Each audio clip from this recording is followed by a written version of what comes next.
परमेश्वर ने कहा वो दिन आ रहा है जब मैं दुनिया हिला दूंगा, पर कुछ चीजें नहीं टलेंगी, कुछ चीजें रह जाएंगी। दूसरे शब्दों में वो दिन आ रहा है जब ये दुनिया दबाव में होगी और निकलने का कोई रास्ता नहीं होगा। ऐसे समय आपके जीवन में घर में आते हैं, तनाव, टकराव, आर्थिक परेशानियां, आपको दबाया जाता है और निकलने का कोई रास्ता नहीं दिखता। एक उत्तर, एक मार्ग है। यीशु ने कहा, मैं मार्ग हूं। लेकिन इन सब बदलाव के बीच कुछ ऐसा है जो कभी नहीं बदलता। एक पल के लिए इस बारे में सोचें, क्या कभी नहीं बदलता? परमेश्वर का स्वभाव नहीं बदलता। परमेश्वर नहीं बदले। वह खुद को हमारी पीढ़ी के अनुसार बनने के लिए नहीं बदले। परमेश्वर ना बदलने वाले हैं, क्योंकि मैं यहोवा बदलता नहीं। परमेश्वर अपनी पवित्रता में नहीं बदलते। हम सब दोषी हैं परमेश्वर की पवित्रता के सामने, और हम सब पापी हैं, और हम सबको परमेश्वर के अनुग्रह और दया की आवश्यकता है। और इसलिए प्रभु यीशु आए और क्रूस पे मरे। वो आपके और मेरे पापों के लिए मरे, और परमेश्वर ने आपके पापों को ले लिया और मसीह पे डाल दिया। और परमेश्वर अपनी पवित्रता में नहीं बदलते। और मैं आपको बता दूं कि वे पवित्र परमेश्वर हैं। वे अपने न्याय को भी नहीं बदलते। न्याय का दिन आ रहा है। हमारा परमेश्वर भस्म करने वाली आग है। बाइबल न्याय की कहानियों से भरी पड़ी है। हमारे परमेश्वर ने स्वर्ग की तुलना में नरक के बारे में ज्यादा बातें की हैं।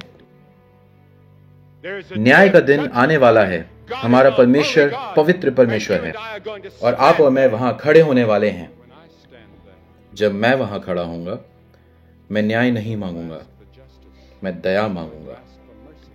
मुझे दया की जरूरत है। मुझे परमेश्वर के अनुग्रह की जरूरत है। मुझे परमेश्वर की क्षमा की जरूरत है।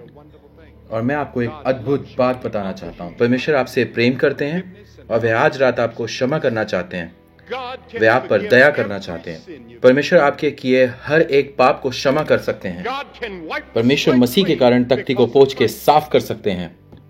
इसलिए नहीं कि आप इसके लायक हैं, क्योंकि विश्वास के द्वारा अनुग्रह ही से तुम्हारा उद्धार हुआ है, और यह तुम्हारी ओर से नहीं वरन परमेश्वर का दान है। और न कर्मों के कारण ऐसा ना हो कि कोई घमंड करे। आप अपने तरीके से स्वर्ग नहीं जा सकते। आप इसे खरीद नहीं सकते। परमेश्वर ना बदलने वाला है। वह अपने प्रेम में ना बदलने वाला है। परमेश्वर आपसे प्रेम करते हैं, और यह सबसे अद्भुत चीज है जिसके साथ आप रात को सोने जा सकते हैं। यह जानकर कि परमेश्वर आपसे प्रेम करते हैं, परमेश्वर आपको माफ करते हैं, परमेश्वर आपको चाहते हैं, लेकिन मुझे इसे स्वीकार करना है। और दूसरी बात, परमेश्वर का वचन नहीं बदलता है। घास तो सूख जाती है और फूल मुरझा जाता है, परंतु हमारे परमेश्वर का वचन सदैव अटल रहेगा। मैंने इस बात को बहुत पहले सुलझा लिया है। ऐसी बहुत सी चीजें हैं जो इस बाइबल में मुझे समझ नहीं आती। ऐसे प्रश्न हैं जो आप मुझसे कर सकते हैं, जिनका जवाब मैं नहीं दे सकता।